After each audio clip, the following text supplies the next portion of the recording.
Hola, ¿qué tal? Bienvenidos a este nuevo capítulo de Hombres de Integridad. Mi nombre es Marcos Martínez. Hoy voy a tener el gusto de leer con ustedes el capítulo 1 de este libro llamado Teología Sistemática. Muy bien, empezamos. Capítulo 1. Introducción a la teología sistemática. ¿Qué es la teología sistemática? ¿Por qué los creyentes deben estudiarla? ¿Cómo debemos estudiarla? Explicación y base bíblica. A. Definición de teología sistemática. ¿Qué es la teología sistemática? Se han dado muchas definiciones diferentes, pero para los propósitos de este libro se usará la siguiente definición. Teología sistemática es cualquier estudio que responde a la pregunta ¿qué nos enseña toda la Biblia hoy respecto a algún tema dado? Esta definición indica que la teología sistemática incluye la recolección y comprensión de todos los pasajes relevantes de la Biblia sobre varios temas y luego un resumen claro de sus enseñanzas, de modo que sepamos qué creer en cuanto a cada tema. 1. Relación con otras disciplinas.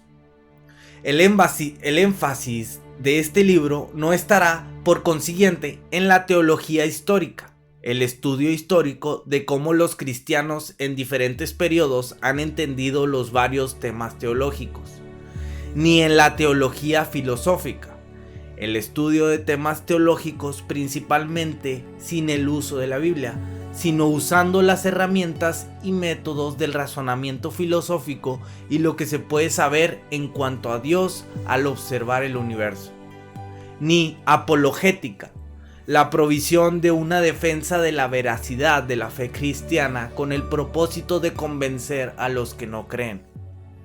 Estos tres asuntos, aunque son temas dignos de que los creyentes los estudien, a veces se incluyen en una definición más amplia del término teología sistemática.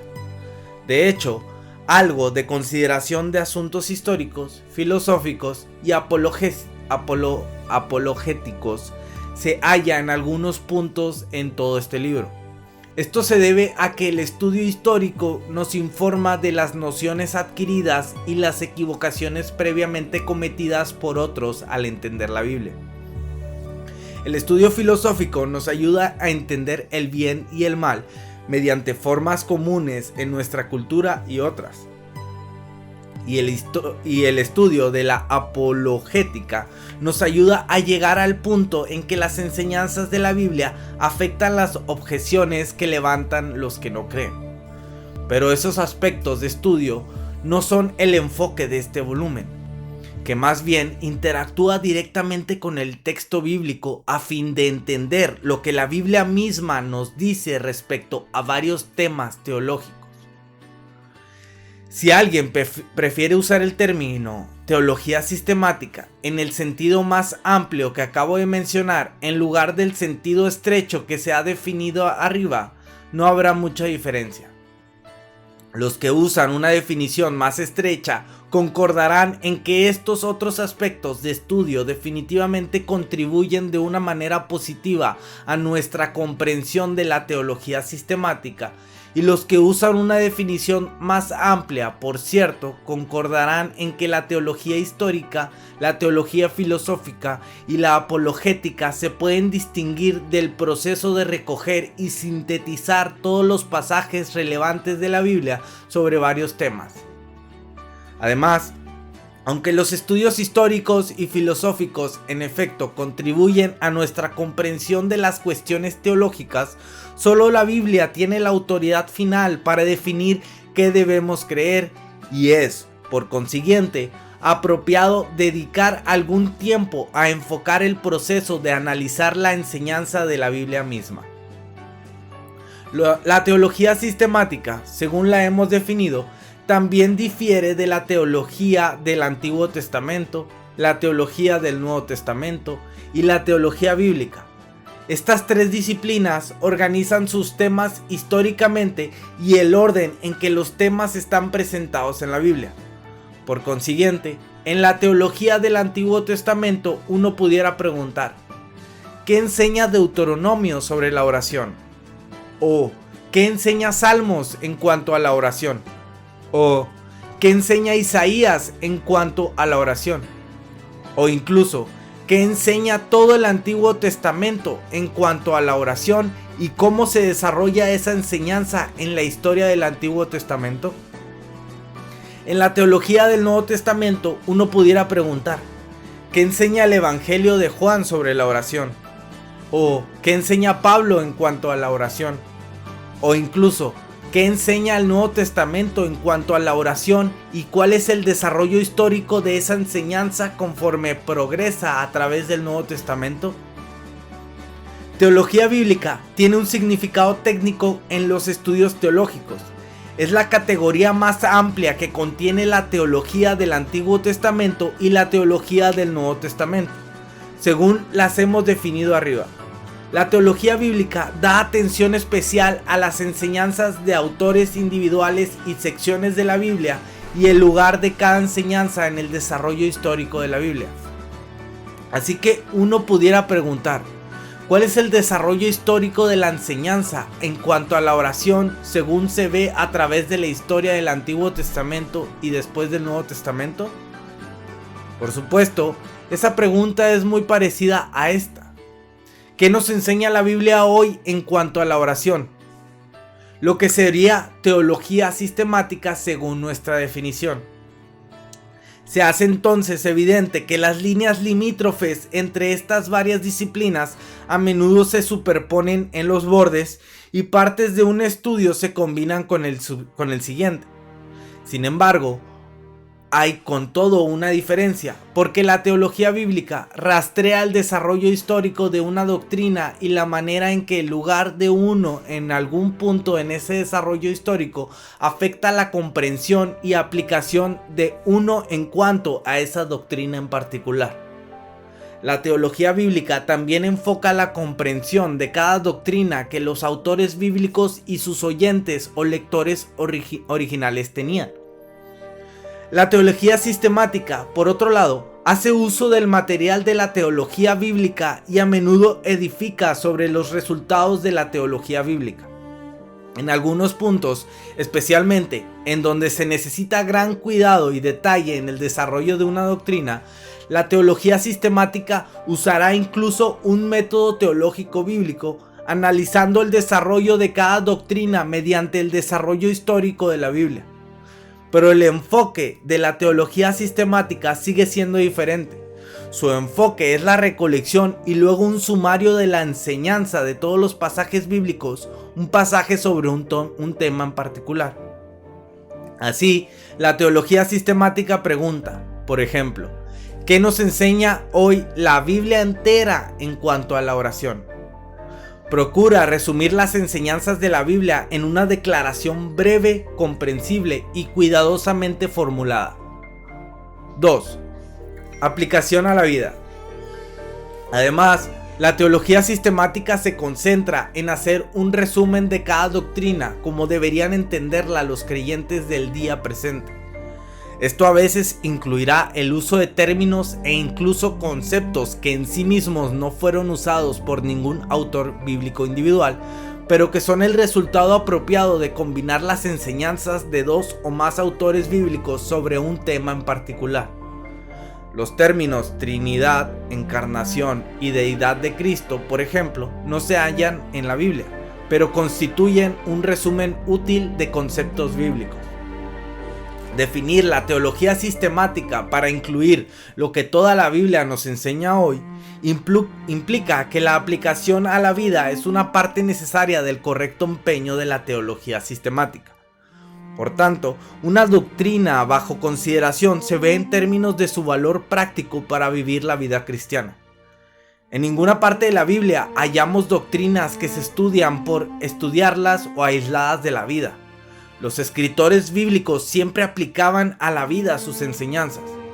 Por consiguiente, cualquier cristiano que lee este libro debe hallar su vida cristiana enriquecida y profundizada durante este estudio. Ciertamente, si el crecimiento espiritual personal no ocurre, el autor no ha escrito apropiadamente este libro o el lector no lo ha estudiado correctamente. 3. teología sistemática y teología desorganizada. Si usamos esta definición de teología sistemática, se verá que la mayoría de los creyentes en realidad hacen teología sistemática, o por lo menos declaraciones teológicas sistemáticas, muchas veces por semana. Por ejemplo, la Biblia dice que todo el que cree en Cristo será salvo. La Biblia dice que Jesucristo es el único camino a Dios. La Biblia dice que Jesús viene otra vez. Todos estos son resúmenes de lo que la Biblia dice y como tales son afirmaciones teológicas sistemáticas. Es más, cada vez que el creyente dice algo en cuanto a lo que dice toda la Biblia, en un sentido está haciendo teología sistemática, conforme a nuestra definición, al pensar en varios temas y responder a la pregunta ¿qué nos enseña toda la Biblia hoy? ¿Cómo difiere entonces este libro de la teología sistemática que la mayoría de los cristianos hacen? Primero, trata los temas bíblicos de una manera cuidadosamente organizada para garantizar que todos los temas importantes reciben consideración cabal. Tal organización también provee cierta verificación contra un análisis inexacto de temas individuales, porque quiere decir que todas las otras doctrinas que se tratan pueden ser comparadas con cada tema por uniformidad en metodología y ausencia de contradicciones en las relaciones entre doctrinas. Esto también ayuda a asegurar una consideración balanceada de doctrinas complementarias. La deidad de Cristo y su humanidad se estudian juntas, por ejemplo, así como también la soberanía de Dios y la responsabilidad del hombre, de modo que no se deriven conclusiones erradas de un énfasis desequilibrado en solo un aspecto de la presentación bíblica entera. De hecho, el adjetivo sistemática en teología sistemática se debe entender significando algo como organizada cuidadosamente por temas, en el sentido de que se verá que los temas estudiados encajan siempre e incluyen todos los principales temas doctrinales de la Biblia. Así que sistemática se debe tener como lo opuesto de arreglada al azar o desorganizada. En la teología sistemática, los temas se tratan de una manera ordenada o sistemática. Una segunda diferencia entre este libro y la manera en que la mayoría de los cristianos hacen teología sistemática es que trata los temas con mucho mayor detalle que lo hacen la mayoría de los creyentes. Por ejemplo, el creyente promedio, como resultado de la lectura regular de la Biblia, puede hacer la siguiente afirmación teológica. La Biblia dice que todo el que cree en Jesucristo será salvo.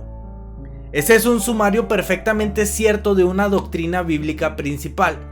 Sin embargo, en este libro dedicamos varias páginas para elaborar más precisamente lo que quiere decir creer en Jesucristo.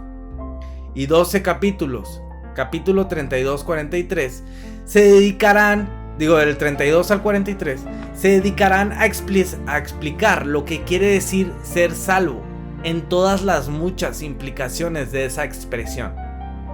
Tercero, un estudio formal de la teología sistemática hará posible formular sumarios de las enseñanzas bíblicas con mucha mayor exactitud que a la que los creyentes normalmente llegarían sin tal estudio. En la teología sistemática, los sumarios de enseñanzas bíblicas se deben redactar precisamente para proteger contra malos entendidos y excluir enseñanzas falsas. Cuarto, un buen análisis teológico debe hallar y tratar equitativamente todos los pasajes bíblicos pertinentes en cada tema en particular, y no solo algunos o unos pocos de los pasajes pertinentes.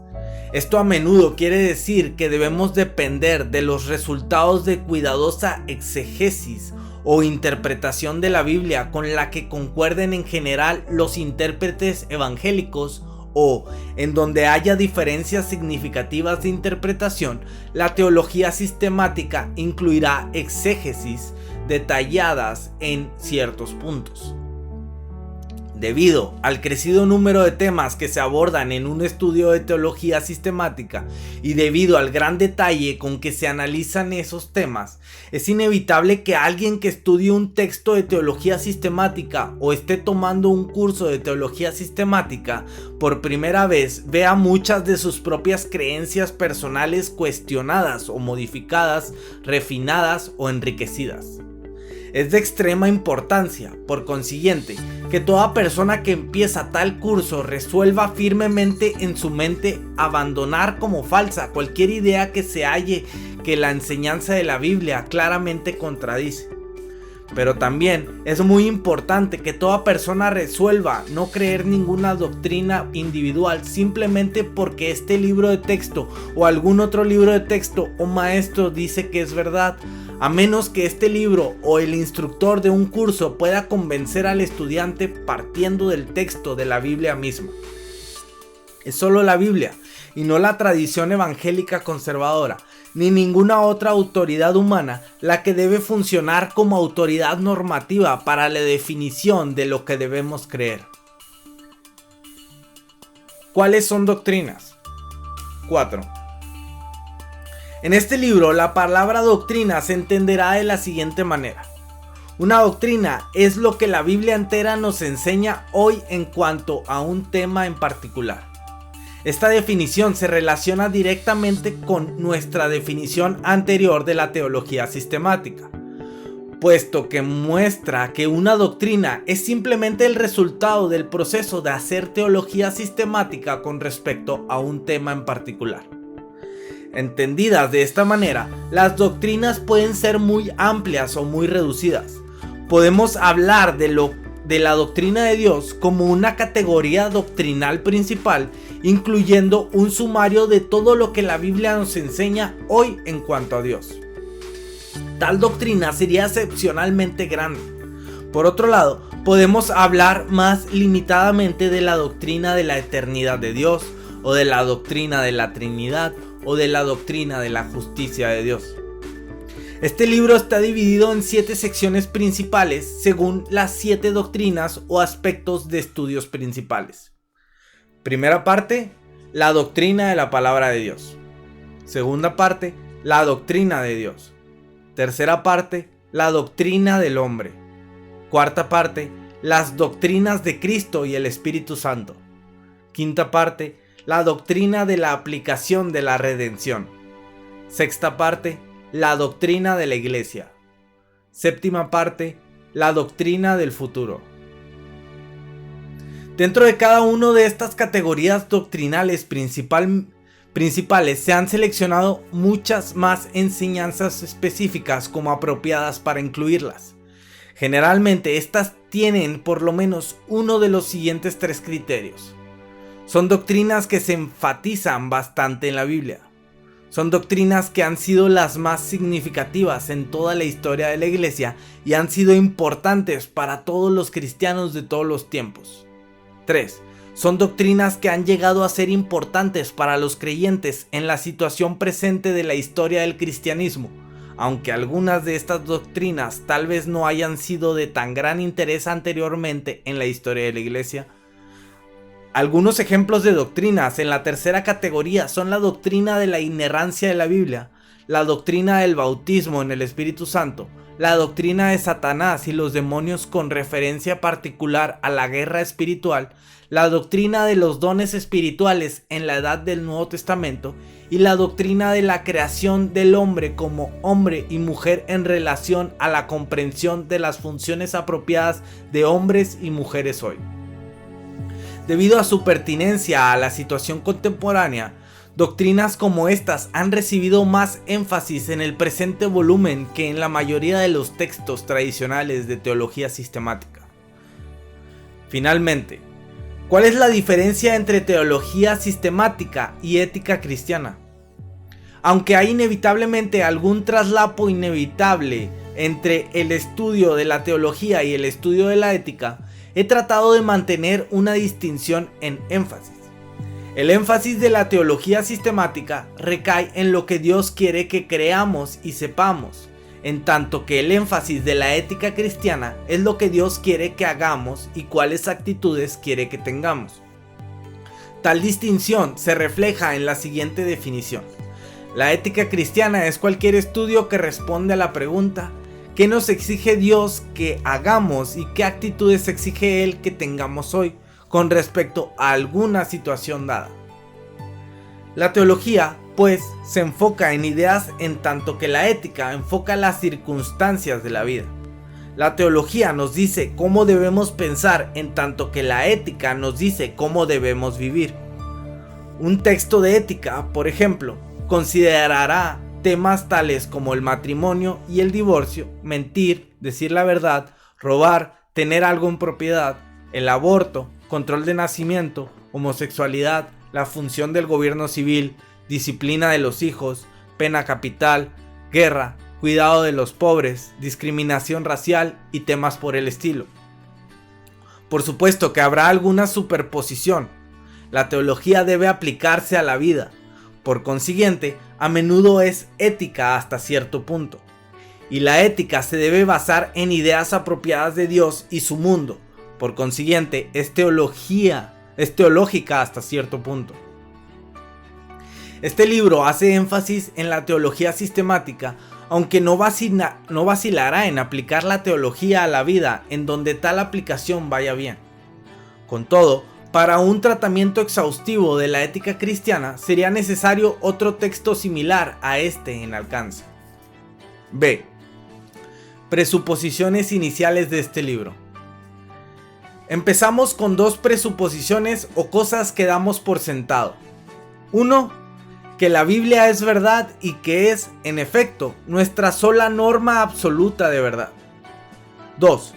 Que el Dios de que habla la Biblia existe y que es quien la Biblia dice que es, el creador del cielo y de la tierra y todo lo que hay en ellos. Estas dos presuposiciones, por supuesto, siempre están abiertas para ajuste, modificación o confirmación más honda posteriormente, pero en este punto estas dos presuposiciones forman el punto desde el cual empezamos. C. ¿Por qué deben los cristianos estudiar teología? ¿Por qué deben los cristianos estudiar teología sistemática? Es decir, ¿por qué debemos empeñarnos en el proceso de recoger y hacer un sumario de las enseñanzas de muchos pasajes individuales de la Biblia sobre temas en particular? ¿Por qué no es suficiente simplemente seguir leyendo la Biblia en forma regular todos los días de nuestras vidas? 1. La razón básica. Se han dado muchas respuestas a esta pregunta, pero demasiado a menudo se deja la impresión de que la teología sistemática de alguna manera puede mejorar lo que dice la Biblia al hacer un mejor trabajo en organizar sus enseñanzas y explicarlas más claramente de lo que la misma Biblia las explica. Así podemos empezar negando implícitamente la claridad de la Biblia.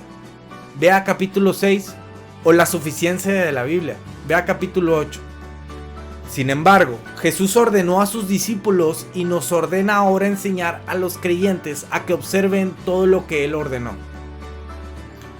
Por tanto, vayan y hagan discípulos de todas las naciones, bautizándolos en el nombre del Padre y del Hijo y del Espíritu Santo, enseñándoles a obedecer todo lo que les he mandado a ustedes, y les aseguro que estaré con ustedes siempre hasta el fin del mundo. Mateo 28, 19 y 20. Ahora, enseñar todo lo que Jesús ordenó en un sentido limitado es simplemente enseñar el contenido de la enseñanza oral de Jesús según se registra en las narrativas de los evangelios. Sin embargo, en un sentido más amplio, todo lo que Jesús ordenó incluye la interpretación y aplicación de su vida y enseñanzas, porque en el libro de Hechos se implica que contiene una narración de lo que Jesús continuó haciendo y enseñando por medio de los apóstoles después de su resurrección. Nótese que 1:1 habla de todo lo que Jesús comenzó a hacer y enseñar, todo lo que Jesús ordenó. También puede incluir las epístolas, puesto que fueron escritas bajo la supervisión del Espíritu Santo y también se consideraron como un mandamiento del Señor. Primera de Corintios 14:37. Vamos allá.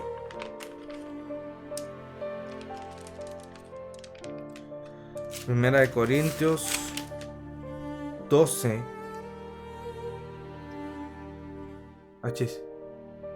Perdón. Primera de Corintios 14:37. Aquí está. Si alguno se cree profeta o espiritual, reconozca que lo que os escribo son mandamientos del Señor. Ahora dice, véase también Juan 14:26. Vamos para allá. Juan, Mateo, Marcos, Lucas, Juan 14:26. Aquí está. Mas el Consolador, el Espíritu Santo, a quien el Padre enviará en mi nombre, Él os enseñará todas las cosas y os recordará todo lo que yo os he dicho. Ok. Ahora 16:13 también de Juan. Pero cuando venga el Espíritu de verdad, Él os guiará a toda la verdad, porque no hablará por su propia cuenta, sino que hablará todo lo que oyere y os hará saber las cosas que habrán de venir. Ahora vamos a Primera de Tesalonicenses. Primera y segunda, sí. Primera de Tesalonicenses 4:15.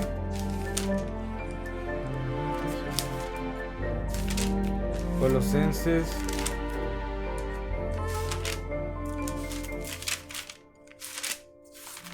Vamos.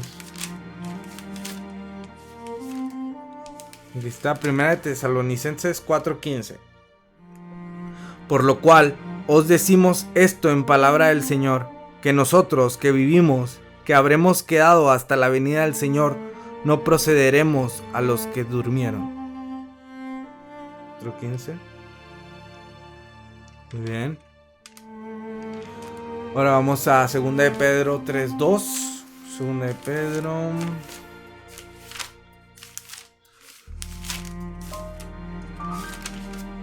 Segunda de Pedro 3:2. Aquí está. Para que tengáis memoria de las palabras que antes han sido dichas por los santos profetas y del mandamiento del Señor y Salvador dado por vuestros apóstoles. Y Apocalipsis 1 del 1 al 3. Aquí está. Apocalipsis 1. La revelación de Jesucristo que Dios le dio para manifestar a sus siervos las cosas que deben suceder pronto, y la declaró enviándola por medio de su ángel a su siervo Juan, que ha dado testimonio de la palabra de Dios y del testimonio de Jesucristo y de todas las cosas que ha visto. Bienaventurado el que lee y los que oyen las palabras de esta profecía y guardan las cosas en ella escritas, porque el tiempo está cerca. Muy bien. Así que en un sentido más amplio, bueno, ya dejé de leer los pasajes, sigamos con el libro. Así que en un sentido más amplio, todo lo que Jesús ordenó incluye todo el Nuevo Testamento. Todavía más, cuando consideramos que los escritos del Nuevo Testamento endosaron la confianza absoluta que Jesús tenía en la autoridad y la confiabilidad de las escrituras del Antiguo Testamento como palabras de Dios, vea capítulo 4, y cuando nos damos cuenta de que las epístolas del Nuevo Testamento también endosaron esta perspectiva del Antiguo Testamento como palabras absolutamente autoritativas de Dios, se hace evidente que no podemos enseñar todo lo que Jesús ordenó sin incluir por igual todo el Antiguo Testamento, entendido apropiadamente en las varias maneras en que se aplica a la edad del nuevo pacto en la historia de la redención. La tarea de cumplir la gran comisión incluye, por lo tanto, no solo evangelizar, sino también enseñanza, y la tarea de enseñar todo lo que Jesús nos ordenó es, en un sentido amplio, la tarea de enseñar lo que la Biblia entera nos dice hoy. Para enseñarnos a nosotros mismos efectivamente y enseñar a otros lo que la Biblia entera dice, es necesario recoger y resumir todos los pasajes bíblicos sobre un tema en particular. Por ejemplo, si alguien me pregunta, ¿qué enseña la Biblia en cuanto al retorno de Cristo? Yo podría decir, simplemente siga leyendo la Biblia y lo hallará. Pero si el que pregunta empieza a leer en Génesis 1:1, pasará largo tiempo antes de que se halle la respuesta a su pregunta. Para entonces habrá muchas otras preguntas que necesitan respuestas y su lista de preguntas sin respuestas empezará a verse muy larga en verdad. ¿Qué enseña la Biblia en cuanto a la obra del Espíritu Santo? ¿Qué enseña la Biblia en cuanto a la oración? ¿Qué enseña la Biblia en cuanto al pecado? Simplemente no hay tiempo en toda nuestra vida para leer la Biblia entera buscando una respuesta por nosotros mismos cada vez que surge un asunto doctrinal. Por consiguiente, para que aprendamos lo que la Biblia dice, es muy útil tener el beneficio del trabajo de otros que han investigado todas las escrituras y han hallado respuestas a estos temas, a estos varios temas. Podemos enseñar más efectivamente a otros y podemos dirigirlos a los pasajes más pertinentes y sugerir un sumario apropiado de las enseñanzas de esos pasajes. Entonces el que nos pregunta puede inspeccionar esos pasajes rápidamente por sí mismo y aprender mucho más rápidamente cuál es la enseñanza bíblica sobre ese tema en particular. Así que la necesidad de la teología sistemática para enseñar lo que la Biblia dice surge primordialmente porque somos finitos en nuestra memoria y en la cantidad de tiempo que tenemos disponible. La razón básica de estudiar la teología sistemática, entonces, es que nos permite enseñarnos a nosotros mismos y a otros lo que toda la Biblia dice, cumpliendo así la segunda parte de la Gran Comisión. 2. Los beneficios para nuestra vida. Aunque la razón básica de estudiar la teología sistemática es que es un medio de obediencia al mandamiento de nuestro Señor, hay también algunos beneficios adicionales que surgen de tal estudio. Primero, estudiar la teología nos ayuda a superar nuestras ideas erradas. Si no hubiera pecado en nosotros, podríamos leer la Biblia de tapa a tapa y aunque no aprenderíamos de inmediato todo lo que dice la Biblia, con mucha probabilidad aprenderíamos solo cosas verdaderas en cuanto a Dios y su creación. Cada vez que la leamos aprenderemos más cosas ciertas y no nos rebelaríamos ni rehusaríamos aceptar algo que hayamos escrito allí. Pero con el pecado en nuestros corazones retenemos algo de rebelión contra Dios. En varios puntos hay, para todos nosotros, enseñanzas bíblicas que por una razón u otra no queremos aceptar. El estudio de teología sistemática nos ayuda a superar esas ideas rebeldes. Por ejemplo, supóngase que hay alguien que no quiere creer que Jesús vuelve personalmente a la tierra. Podríamos mostrarle a esta persona un versículo o tal vez dos que hablan del retorno de Jesús a la tierra, pero la persona tal vez todavía halle una manera de evadir la fuerza de estos versículos o leer en ellos un significado diferente. Pero si recogemos 25 o 30 versículos que dicen que Jesús vuelve a la tierra personalmente y los anotamos en un papel, nuestro amigo que vaciló en creer en el retorno de Cristo con mayor probabilidad se persuadirá ante la amplitud y diversidad de la evidencia bíblica para esta doctrina. Por supuesto, todos tenemos cuestiones como esa, temas en que nuestro entendimiento de la enseñanza de la Biblia es inadecuado. En estos temas es útil que se nos confronte con el peso total de la enseñanza de la Biblia sobre ese tema para que seamos más fácilmente persuadidos incluso contra nuestras inclinaciones erradas iniciales. Segundo, estudiar teología sistemática nos ayuda a poder tomar mejores decisiones más adelante sobre nuevas cuestiones de doctrina que puedan surgir. No podemos saber cuáles nuevas controversias doctrinales surgirán en las iglesias en las cuales viviremos y ministraremos de aquí a 10, 20 o 30 años, si el Señor no regresa antes. Estas nuevas controversias doctrinales a veces incluirán asuntos que nadie ha enfrentado con mucha atención antes. Los cristianos preguntarán, ¿qué dice la Biblia entera en cuanto a este tema? La naturaleza precisa de la inerrancia bíblica y el entendimiento apropiado de la enseñanza bíblica sobre los dones del Espíritu Santo son dos ejemplos de asuntos que han surgido en nuestro siglo con mucha mayor fuerza que nunca antes en la historia de la iglesia.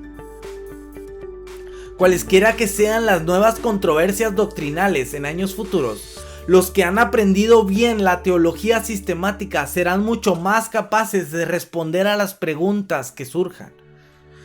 Esto se debe a que todo lo que la Biblia dice de alguna manera se relaciona a todo lo demás que la Biblia dice, porque todo encaja de una manera congruente, por lo menos dentro de la propia comprensión de Dios, de la realidad y en la naturaleza de Dios y la creación tal como son. Así que las nuevas preguntas tendrán que ver con mucho de lo que ya se ha aprendido de la Biblia. Mientras mejor se haya aprendido ese material anterior, más capaces seremos de lidiar con esas nuevas preguntas. Este beneficio se extiende incluso más ampliamente. Enfrentamos problemas al aplicar la Biblia a la vida en muchos más contextos que debates doctrinales formales. ¿Qué enseña la Biblia en cuanto a las relaciones entre esposo y esposa?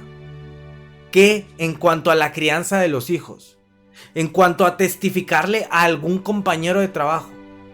¿Qué principios nos da la Biblia para estudiar psicología, economía o ciencias naturales? ¿Cómo nos guía en cuanto a gastar dinero, ahorrarlo o dar el diezmo? En todo asunto que busquemos influirán ciertos principios teológicos, y los que han aprendido bien las enseñanzas teológicas de la Biblia serán mucho más capaces de tomar decisiones que agradan a Dios. Una analogía útil en este punto es la de un rompecabezas. Si el rompecabezas representa lo que la Biblia entera nos enseña hoy acerca de todo, un curso de teología sistemática será como armar el borde y algunos sectores principales incluidos en el rompecabezas. Pero nunca podremos saber todo lo que la Biblia enseña acerca de todas las cosas. Así que nuestro rompecabezas tendrá muchas brechas, muchas piezas que todavía faltan por colocar. Resolver un problema nuevo en la vida real es como completar otra sección del rompecabezas. Mientras más piezas tiene uno en su lugar correcto al empezar, más fácil es colocar nuevas piezas en su sitio y menos posibilidades tiene uno de cometer equivocaciones. En este libro el objetivo es permitir que los creyentes pongan en su rompecabezas teológico tantas piezas con tanta precisión como sea posible, y animar a los creyentes a seguir poniendo más y más piezas correctas por el resto de su vida. Las doctrinas cristianas que se estudian aquí actuarán como pautas para ayudarle a llenar todo otro sector, aspectos que pertenecen a todos los aspectos de verdad en todos los aspectos de la vida. Tercero, estudiar teología sistemática nos ayudará a crecer como creyentes. Mientras más sabemos de Dios, de su palabra, de sus relaciones con el mundo y la humanidad, más confiaremos en Él, más plenamente le alabaremos y con mayor presteza le obedeceremos. Estudiar apropiadamente la teología sistemática nos hace creyentes más maduros. Si no hace esto, no estamos estudiándola de la manera que Dios quiere. Por cierto, la Biblia a menudo conecta la sana doctrina con la madurez en la vida cristiana. Pablo habla de la doctrina que se ciñe a la verdadera religión. Primera de Timoteo 6:3. Vamos para allá. Primera de Timoteo 6:3. Si alguno enseña otra cosa y no se conforma a las sanas palabras de nuestro Señor Jesucristo y a la doctrina que es conforme a la piedad. Eso ya lo habíamos leído. Muy bien. Y dice que su obra... Bueno, ya terminé de leer el pasaje. Y dice que su obra como apóstol es para que mediante la fe los elegidos de Dios lleguen a conocer la verdadera religión. Tito 1:1. Vamos para allá. Aquí está. Pablo, siervo de Dios y apóstol de Jesucristo, conforme a la fe de los escogidos de Dios y el conocimiento de la verdad, que es según la piedad. Muy bien. Termino de citar el pasaje. En contraste, indica que toda clase de desobediencia e inmoralidad está en contra de la sana doctrina. Primera de Timoteo 1:10. Vamos para allá. Primera de Timoteo 1:10. 10. Para los fornicarios, para los sodomitas, para los secuestradores, para los mentirosos y perjuros, y para cuanto se oponga a la sana doctrina. Termino de citar. En conexión con esta idea es apropiado preguntar qué diferencia hay entre una doctrina principal y una doctrina menor. Los cristianos a menudo dicen que quieren buscar acuerdo en la iglesia en cuanto a doctrinas principales, pero dar campo para diferencias en doctrinas menores. He hallado útil la siguiente pauta. Una doctrina principal es la que tiene un impacto significativo en lo que pensamos de otras doctrinas o que tiene un impacto significativo en cómo vivimos la vida cristiana. Una doctrina menor es la que tiene muy poco impacto en cómo pensamos en cuanto a otras doctrinas y muy poco impacto en cómo vivimos la vida cristiana. Según esta norma, doctrinas tales como la autoridad de la Biblia, capítulo 4, la Trinidad, capítulo 14, la deidad de Cristo, capítulo 26, la justificación por la fe, capítulo 36, y muchas otras se considerarían apropiadamente doctrinas principales. Los que no están de acuerdo con la comprensión evangélica histórica de algunas de estas doctrinas tendrán amplios puntos de diferencias con los creyentes evangélicos que afirman estas doctrinas. Por otro lado, me parece que las diferencias en cuanto a las formas de gobierno de la iglesia, capítulo 47, o algunos detalles en cuanto a la cena del Señor, capítulo 50, o las fechas de la gran tribulación, capítulo 55, tienen que ver con doctrinas menores. Los creyentes que difieren sobre estas cosas pueden estar de acuerdo en tal vez casi todo otro punto de la doctrina. Pueden vivir vidas cristianas que no difieren de manera importante y pueden tener genuina comunión unos con otros.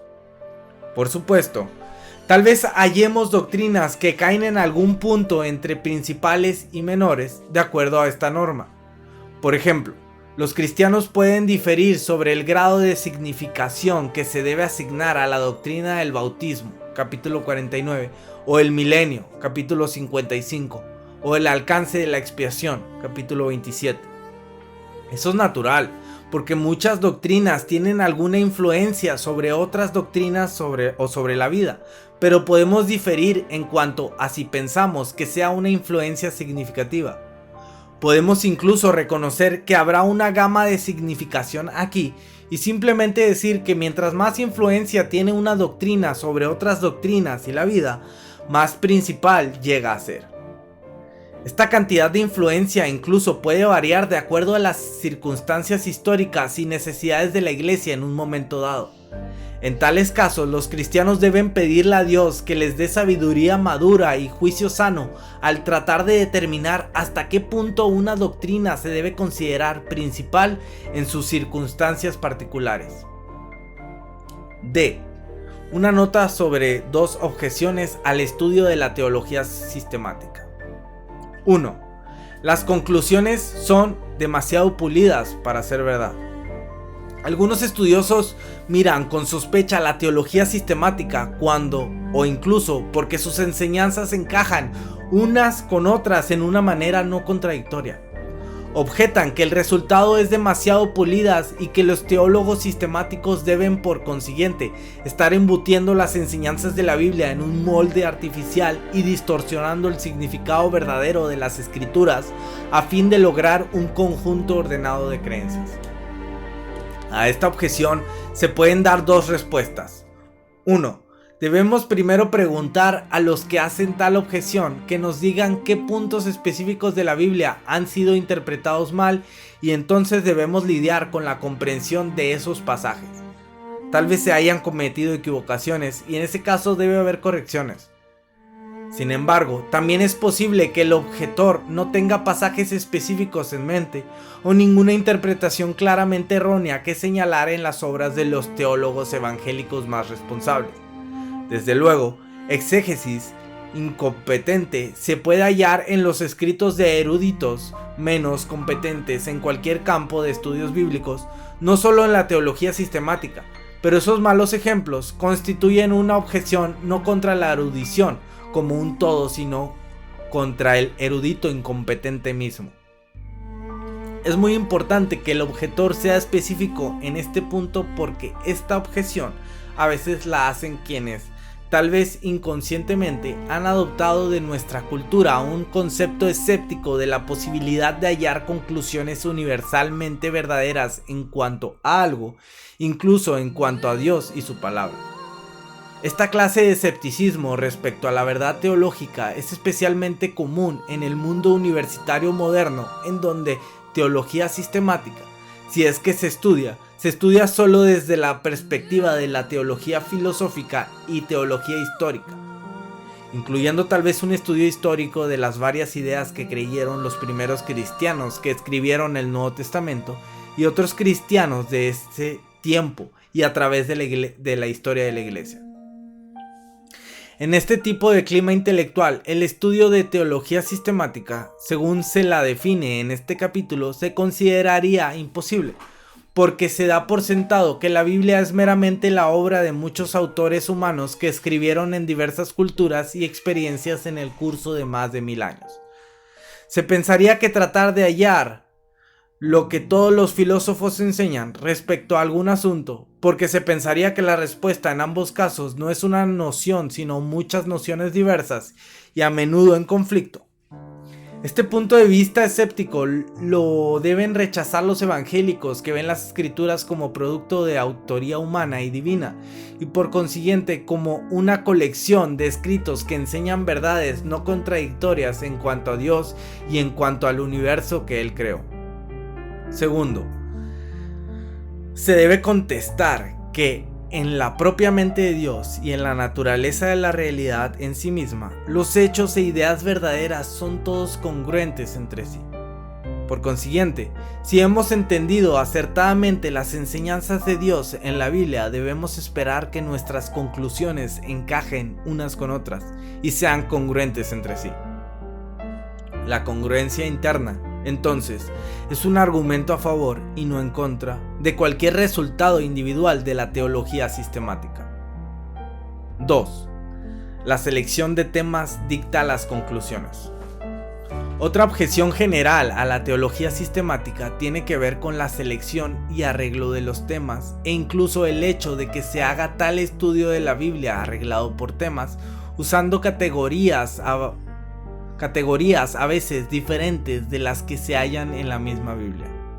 ¿Por qué se tratan estos temas teológicos en lugar de simplemente los temas que recalcan los autores bíblicos?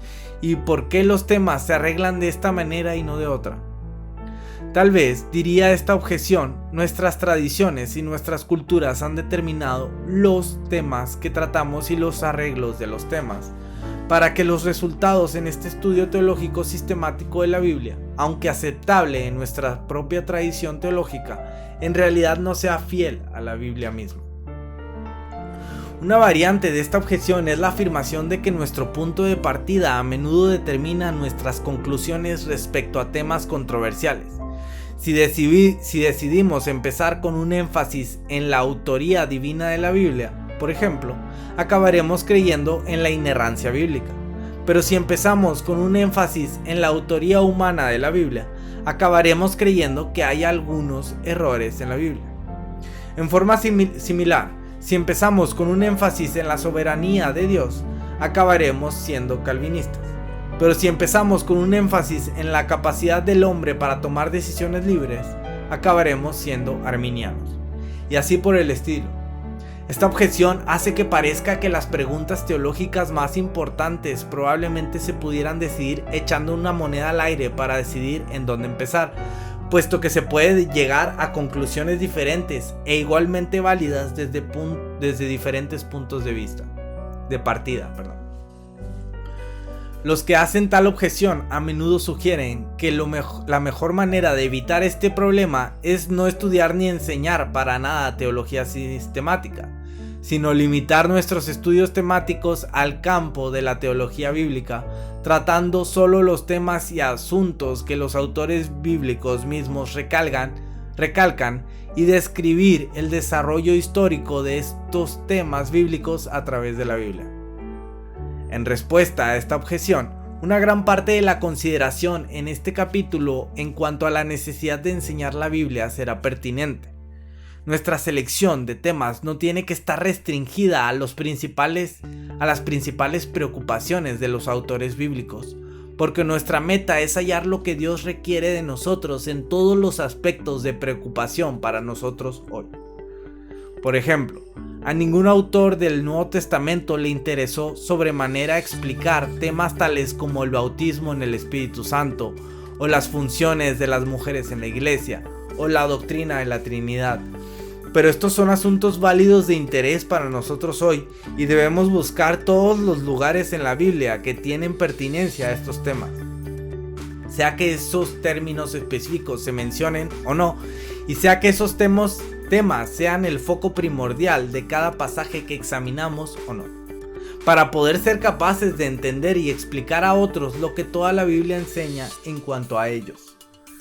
La única alternativa, porque en efecto pensaremos algo sobre esos temas, es formar nuestras opiniones sin orden ni concierto, partiendo de una impresión general de lo que pensamos que es la posición bíblica sobre cada tema, o tal vez apuntalar nuestras posiciones con análisis cuidadoso de uno o dos pasajes pertinentes, sin embargo sin ninguna garantía de que esos pasajes presenten una noción balanceada de todo el propósito de Dios.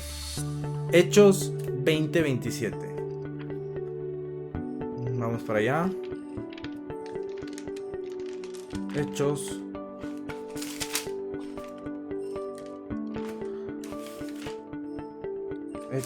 20:27.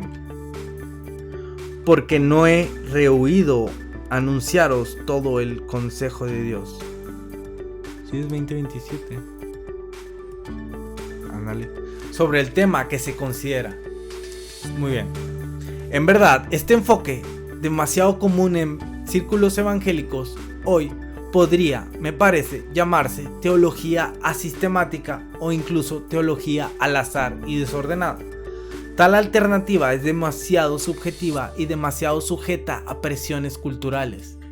Tiende a la fragmentación doctrinal e incertidumbre doctrinal ampliamente extendida y deja a la iglesia teológicamente inmadura como niños zarandeados por las olas y llevados de aquí para allá por todo viento de enseñanza. Efesios 4:14. Vamos para allá, ese versículo me gusta mucho. Vamos para allá, Efesios 4:14. Para que ya no seamos niños fluctuantes, llevados por doquiera de todo viento de doctrina, por estratagema de hombres que para engañar emplean con astucia las artimañas del error. Muy bien. Sigamos. Respecto a la objeción en cuanto a la selección y secuencia de los temas, nada hay que nos impida acudir a la Biblia para buscar respuestas a cualquier pregunta doctrinal considerada en cualquier secuencia. La secuencia de temas en este libro es muy común y se ha adoptado porque es ordenada y se presta bien para el aprendizaje y la enseñanza. Pero los capítulos se pueden leer en cualquier secuencia que uno quiera y las conclusiones no van a ser diferentes, ni tampoco lo persuasivo de los argumentos, si están derivados apropiadamente de la Biblia, se reducirá significativamente. De hecho, sospecho que la mayoría de los lectores de este libro no leerán de corrido del capítulo 1 al 57, sino que empezarán con los capítulos que más les interesan y leerán los demás después. Eso en realidad no importa, porque he tratado de escribir los capítulos de modo que se puedan leer como unidades independientes y he añadido referencias cruzadas a las secciones de otros capítulos en donde es pertinente. Sea que uno lea el capítulo sobre los nuevos cielos y la nueva tierra, capítulo 57, primero o último, o en algún punto entre uno y otro, los argumentos serán los mismos, los pasajes bíblicos citados para respaldo serán los mismos y las conclusiones deben ser las mismas. ¿Cómo deben los cristianos estudiar teología sistemática? ¿Cómo entonces debemos estudiar la teología sistemática? La Biblia provee algunas pautas que responden a esta pregunta. 1. Debemos estudiar la teología sistemática con oración. Si estudiar teología sistemática es sencillamente una cierta manera de estudiar la Biblia, los pasajes de la Biblia que hablan de la manera en que debemos estudiar la palabra de Dios nos dan dirección para esta tarea. Tal como el salmista ora en Salmo 119:18. Ábreme los ojos para que contemple las maravillas de tu ley.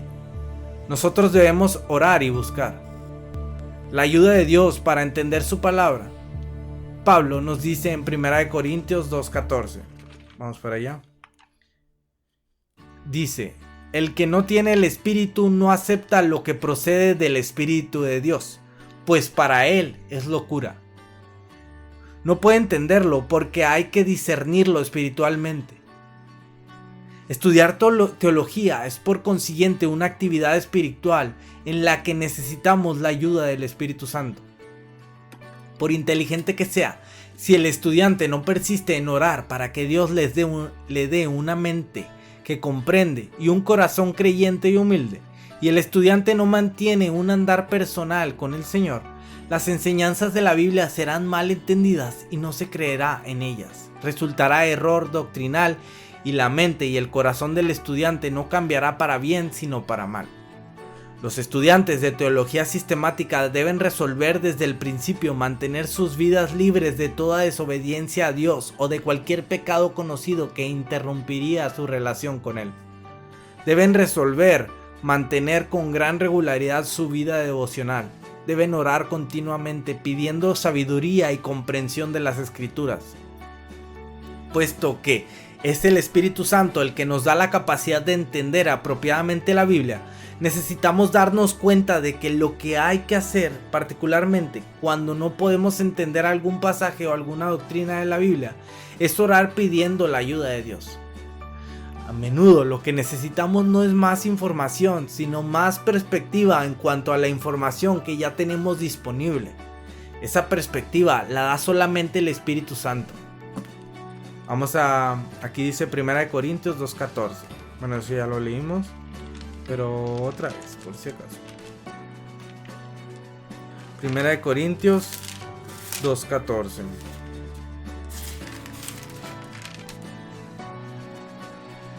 ¿Dónde está? Aquí. Pero el hombre natural no percibe las cosas que son del Espíritu de Dios, porque para él son locura y no las puede entender, porque se han de discernir espiritualmente. Ahora vamos a Efesios 1:17 al 19. Efesios 1 del 17 al 19. Para que el Dios de nuestro Señor Jesucristo, el Padre de gloria, os dé espíritu de sabiduría y de revelación en el conocimiento de Él, alumbrando los ojos de vuestro entendimiento, para que sepáis cuál es la esperanza a que Él os ha llamado, y cuáles las riquezas de la gloria de su herencia en los santos, y cuál la supereminente grandeza de su poder para con nosotros los que creemos, según la operación del poder de su fuerza. Muy bien, dejo de citar. 2. Debemos estudiar teología sistemática con humildad. Pedro nos dice: Dios se opone a los orgullosos, pero da gracia a los humildes. Primera de Pedro 5:5. Los que estudian teología sistemática aprenderán muchas cosas en cuanto a las enseñanzas de la Biblia que tal vez no saben o no conocen bien otros creyentes en sus iglesias o parientes que tienen más años en el Señor que ellos. También pueden hallar que comprenden cosas en cuanto a la Biblia que algunos de los oficiales de su iglesia no entienden, o incluso que su pastor tal vez haya olvidado o nunca aprendió bien. En todas estas situaciones sería muy fácil adoptar una actitud de orgullo o superioridad hacia otros que no han hecho tal estudio. Pero qué horrible sería si alguien usara este conocimiento de la palabra de Dios simplemente para ganar discusiones, o para denigrar a otro creyente en la conversación, o para hacer que otro creyente se sienta insignificante en la obra del Señor. El consejo de Santiago es bueno para nosotros en este punto.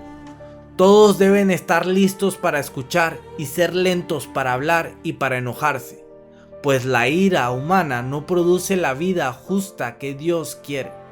Santiago 1:19 al 20.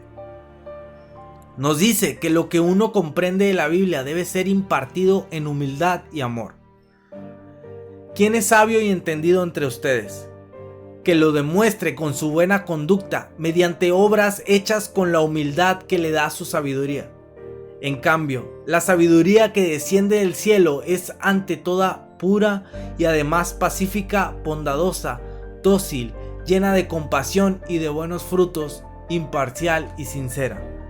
En fin, el fruto de la justicia se siembra en paz para los que hacen la paz.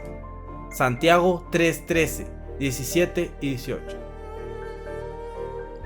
La teología sistemática estudiada apropiadamente no conducirá a un conocimiento que envanece. Primera de Corintios 8:1. Vamos para allá. Primera de Corintios, aquí está. 8:1. En cuanto a lo sacrificado a los ídolos, sabemos que todos tenemos conocimiento. El conocimiento envanece, pero el amor edifica. 3. Debemos estudiar teología sistemática con razón. Hallamos en el Nuevo Testamento que Jesús y los autores del Nuevo Testamento a menudo citan versículos de la Biblia y luego derivan de él conclusiones lógicas. Razonan partiendo del pasaje bíblico.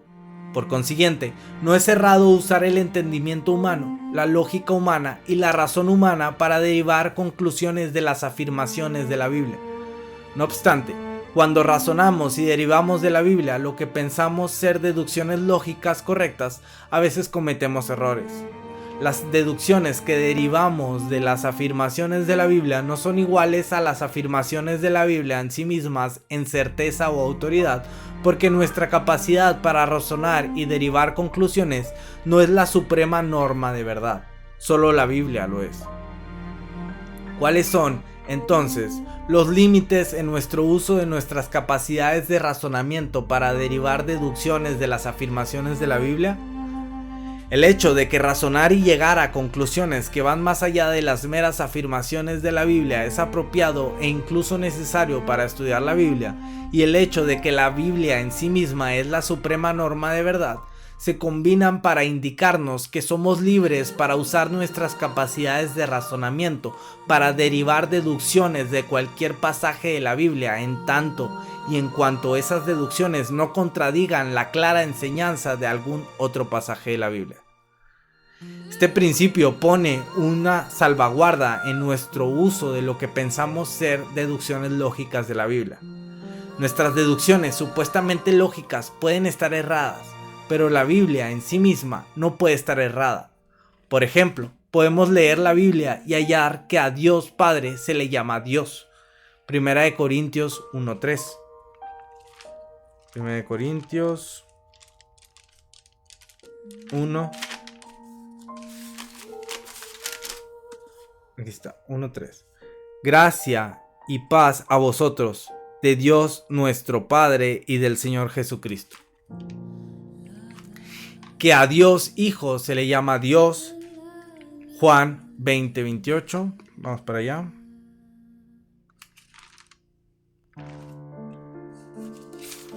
Juan 20:28.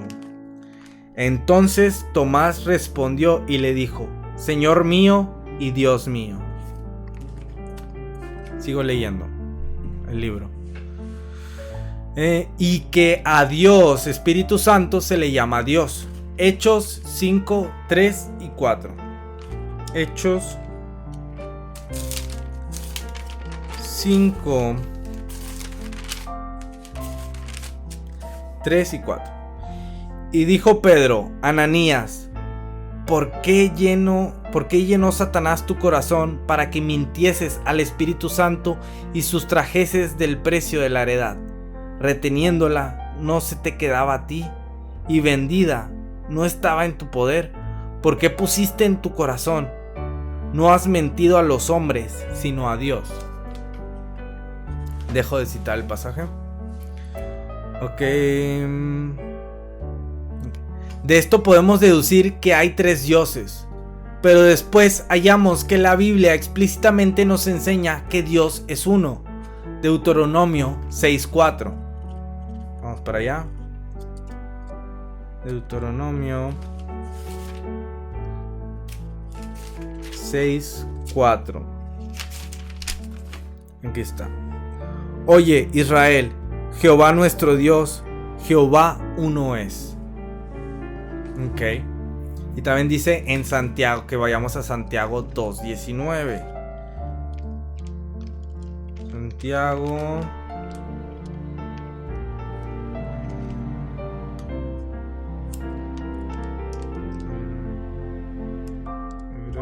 Santiago. Aquí está. Santiago 2:19.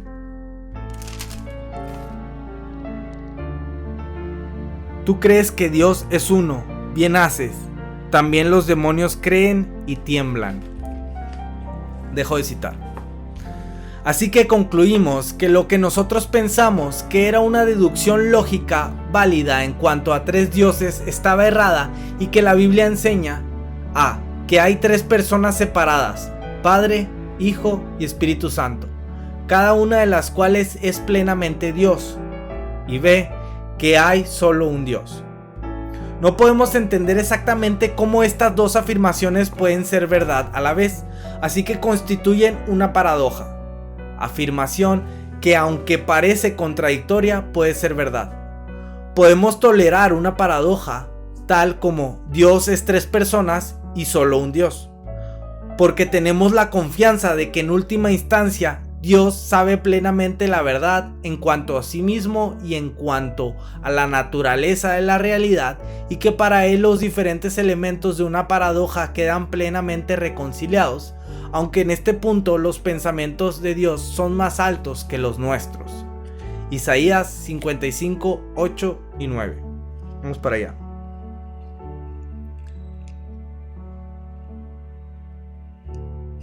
Isaías, aquí está.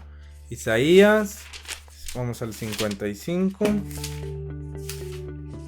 Aquí está. 55, 8 y 9. Porque mis pensamientos no son vuestros pensamientos, ni vuestros caminos mis caminos, dijo Jehová. Como son más altos los cielos que la tierra, así son mis caminos más altos que vuestros caminos, y mis pensamientos más que vuestros pensamientos. Dejo de citar. Pero una verdadera contradicción, como el que Dios es 3 personas y Dios no es 3 personas, implicaría contradicción en la comprensión que Dios tiene de sí mismo y de la realidad, y esto no puede ser. Cuando el salmista dice: la suma de tus palabras es la verdad, tus rectos juicios permanecen para siempre. Salmo 119, 160.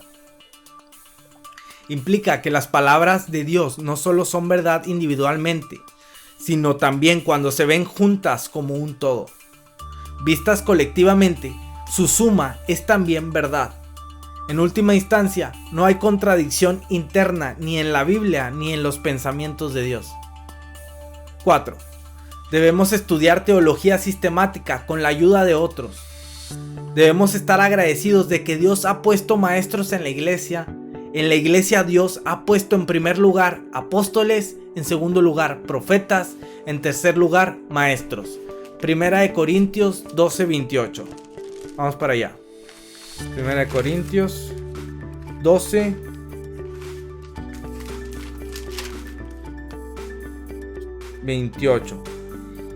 Y a unos puso Dios en la iglesia, primeramente apóstoles, luego profetas, lo tercero maestros, luego los que hacen milagros, después los que sanan, los que ayudan, los que administran, los que tienen don de lenguas. Dejo de citar. Debemos permitir que los que tienen estos dones de enseñanza nos ayuden a entender las escrituras.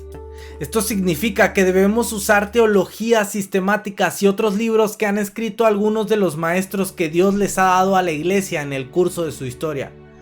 También significa que nuestro estudio de la teología incluirá hablar con otros cristianos en cuanto a las cosas que estamos estudiando.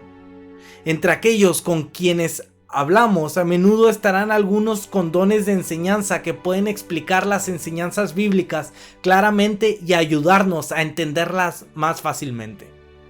De hecho, algunos de los aprendizajes más efectivos en los cursos de teología sistemática en universidades y seminarios a menudo ocurren fuera del salón de clases en conversaciones informales entre estudiantes que intentan entender por sí mismos las doctrinas bíblicas. 5. Debemos estudiar la teología sistemática recogiendo y comprendiendo todos los pasajes de la Biblia pertinentes a cualquier tema. Mencioné este punto en nuestra definición de teología sistemática al principio de este capítulo, pero aquí hay que describir el proceso en sí. ¿Cómo realizar un sumario doctrinal de lo que todos los pasajes de la Biblia enseñan sobre cierto tema? Para los temas que se cubren en este libro, muchos pensarán que estudiar los capítulos de este libro y leer los versículos bíblicos anotados en los capítulos basta. Pero algunos querrán estudiar más la Biblia sobre algún tema particular o estudiar algún nuevo tema no cubierto aquí. ¿Cómo puede un estudiante usar la Biblia para investigar lo que enseñan sobre algún tema nuevo? Tal vez uno que no se ha discutido explícitamente en ninguno de sus textos de teología sistemática. El proceso sería así. 1. Buscar todos los versículos relevantes. La mejor ayuda en este paso es una buena concordancia que le permita a uno buscar palabras clave y hallar los versículos en que se trata el tema. Por ejemplo, el estudiar lo que significa que el hombre fue creado a imagen y semejanza de Dios, uno necesita buscar todos los versículos en los cuales aparece imagen, semejanza y crear. Las palabras hombre y Dios ocurren con demasiada frecuencia para que sean útiles para una búsqueda en la concordancia.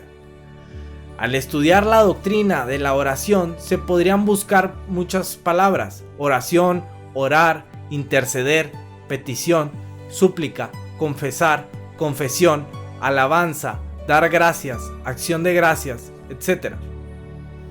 Y tal vez la lista de versículos sería demasiado larga para ser manejable. Así que el estudiante tendría que revisar ligeramente la concordancia sin buscar los versículos, o la búsqueda se podría probablemente dividir en secciones o limitarse de alguna otra manera. También se pueden hallar versículos al pensar en la historia global de la Biblia y buscando las secciones donde pueda haber información sobre el tema a mano. Por ejemplo, el que quiere estudiar sobre la oración tal vez querrá leer pasajes como la oración de Ana por un hijo en 1 Samuel 1. La oración de Salomón, bueno, vamos a leerla. 1 Samuel 1. Sí me acuerdo de esa oración. Hubo un varón de Ramataim de Sofim, del monte de Efraín, que se llamaba Elcana, hijo de... Ok. Vamos a buscar esa oración. Aquí está. E hizo voto diciendo: Jehová de los ejércitos, si te dignares mirar a la aflicción de tu sierva, y te acordaras de mí, y no te olvidares de tu sierva, sino que dieres a tu sierva un hijo varón, yo lo dedicaré a Jehová todos los días de su vida, y no pasará navaja sobre su cabeza. La oración de Salomón en la dedicación del templo. Bueno, ya dejé de citar, pero sigo leyendo.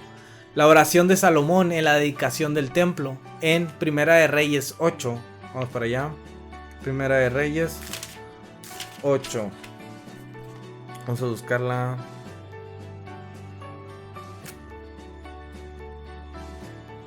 Vamos a ver.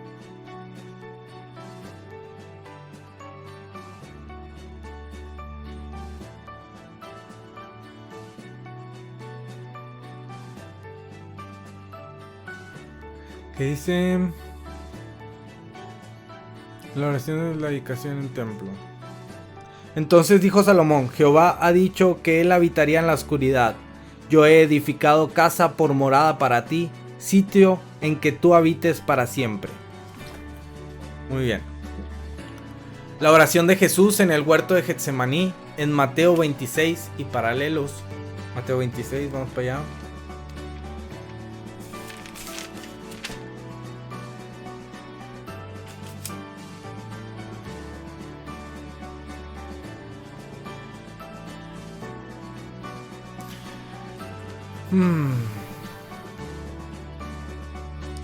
Mateo 26.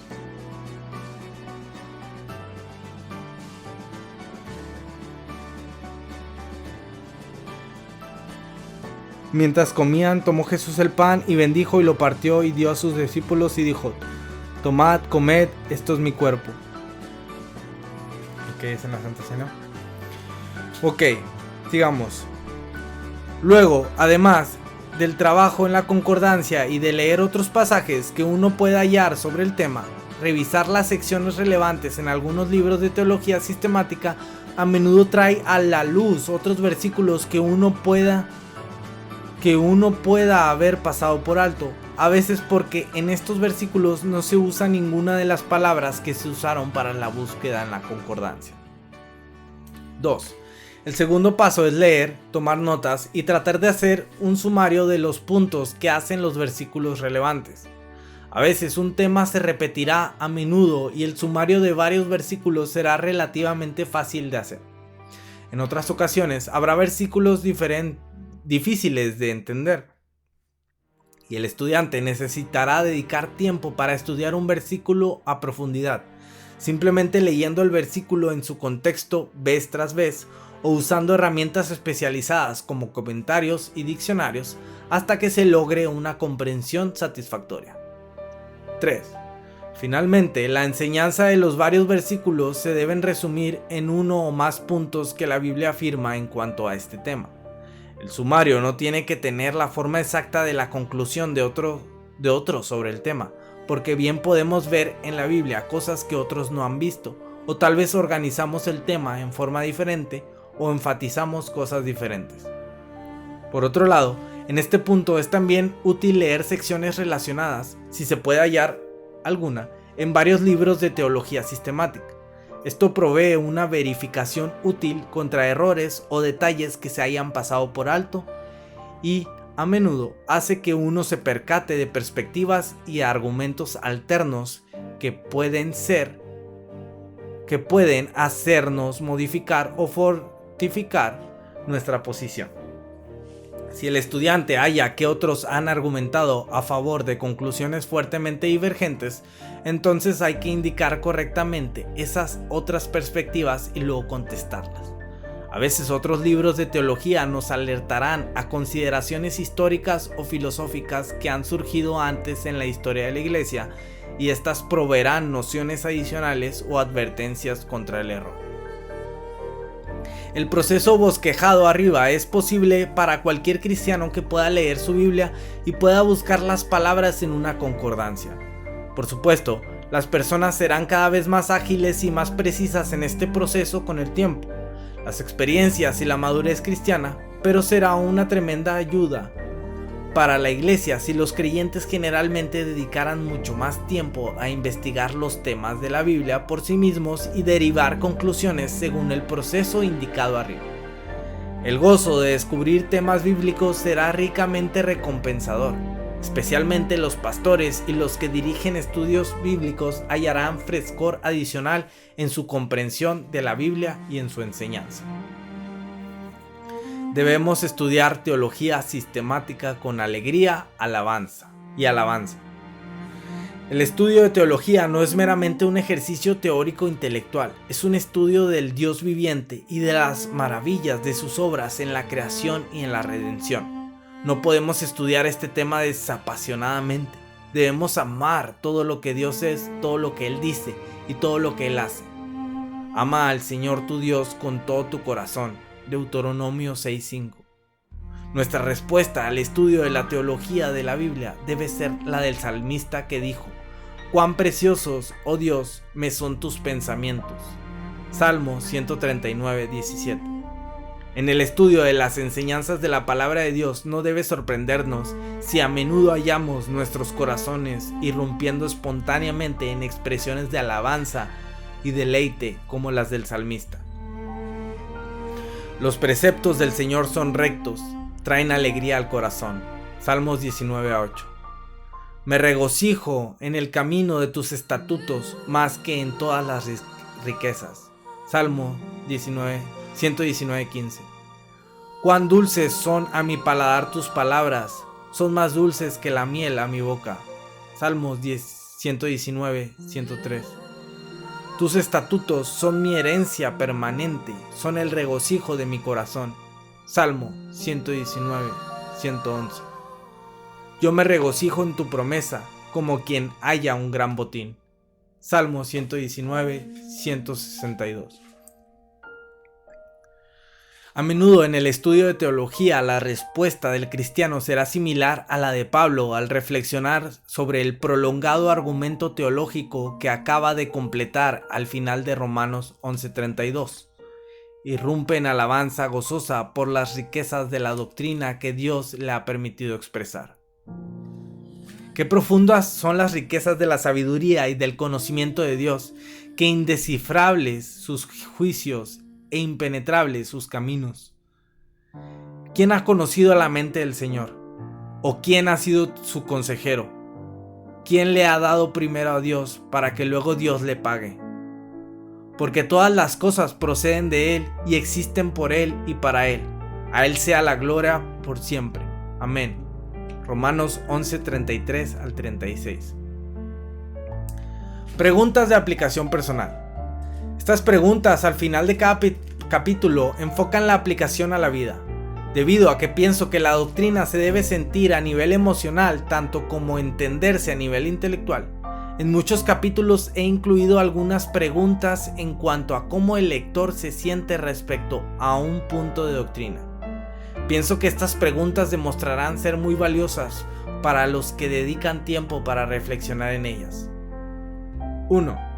¿De qué manera, si acaso alguna, ha cambiado este capítulo su comprensión de lo que es teología sistemática? ¿Cuál era su actitud hacia el estudio de la teología sistemática antes de leer este capítulo? ¿Cuál es su actitud ahora? 2. ¿Qué es lo más probable que sucedería a una iglesia o denominación que abandonara el aprendizaje de teología sistemática por una generación o más?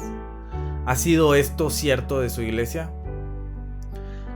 ¿Hay alguna doctrina que se incluye en la tabla de contenido para la cual una comprensión más amplia le ayudaría a resolver una dificultad personal en su vida al momento presente? ¿Cuáles son los peligros espirituales y emocionales que usted personalmente debe tener presente al estudiar teología sistemática? Ore pidiéndole a Dios que haga de este estudio de doctrinas cristianas básicas un tiempo de crecimiento espiritual y más íntima comunión con Él, y un tiempo en el que usted entiende y aplica correctamente las enseñanzas de la Biblia.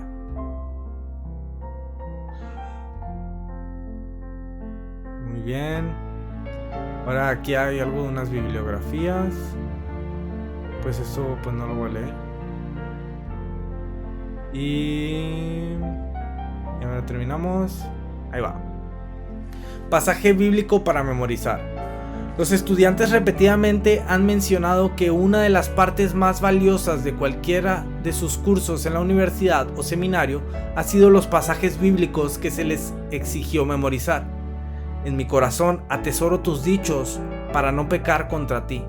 Salmo 119:11. En cada capítulo, por consiguiente, he incluido un pasaje apropiado para memorizar, de modo que los instructores puedan incorporar la memorización de la Biblia dentro de los requisitos del curso siempre que sea posible. Los pasajes bíblicos para memorizar que se indican al final de cada capítulo se toman de la Nueva Versión Internacional. Los mismos pasajes tomados de la Reina Valera 1960 y la Biblia de las Américas se hallan en el apéndice 2. Mateo 28, 18 al 20. Jesús se acercó entonces a ellos y les dijo: Se me ha dado toda autoridad en el cielo y en la tierra. Por tanto, vayan y hagan discípulos de todas las naciones, bautizándolos en el nombre del Padre y del Hijo y del Espíritu Santo, enseñándoles a obedecer todo lo que les he mandado a ustedes. Y les aseguro que estaré con ustedes siempre hasta el fin del mundo. Hay que memorizar eso, La buena teología sistemática nos lleva a alabar. Otra vez empiezo. Himno. La buena teología sistemática nos lleva a alabar. Es correcto, por tanto, que al final de cada capítulo se incluya un himno relacionado con el tema del capítulo. En un aula, el himno debe cantarse al principio y al final de la clase. Por otro lado, el lector individual puede cantarlo en privado o simplemente meditar en silencio en las palabras. A menos que se señale lo contrario, las palabras de estos himnos son ya de dominio público y no están sujetas a restricciones de derechos de autor. Desde luego, se pueden escribir para proyectarlas o fotocopiarlas. ¿Por qué he usado tantos himnos? Aunque me gustan mucho de los más recientes cánticos de adoración y alabanza que tanto se cantan hoy, cuando comencé a seleccionar himnos que correspondieran a las grandes doctrinas de la fe cristiana, me di cuenta que los grandes himnos de la iglesia de siempre tienen una riqueza y amplitud que todavía no tienen igual. No sé de muchos cánticos de adoración modernos que abarquen los temas de los capítulos de este libro de una manera amplia. Quizá lo que digo sirva de exhortación a los compositores modernos a estudiar estos capítulos y después escribir canciones que reflejen las enseñanzas de la Biblia en los respectivos temas. Para este capítulo, sin embargo, no hallé himno antiguo ni moderno que diera gracias a Dios por el privilegio de estudiar teología sistemática a partir de las páginas de la Biblia. Por tanto, he seleccionado un himno de alabanza general que es siempre apropiado. O que tuviera 1000 lenguas. Este himno de Carlos Wesley, 1707 al 88, empieza deseando tener 1000 lenguas para cantarle alabanzas a Dios. La segunda estrofa es una oración pidiendo que Dios le ayude a proclamar su alabanza por toda la tierra. O que tuviera lenguas 1000, del Redentor cantar, la gloria de mi Dios y Rey, los triunfos de su amor. Bendito mi Señor y Dios, te quiero proclamar, decir al mundo en derredor tu nombre sin igual. Dulce es tu nombre para mí, pues quita mi temor, en él haya salud y paz el pobre pecador. Rompe cadenas del pecar, al preso librará, su sangre limpia al ser más vil. Gloria a Dios, soy limpio ya.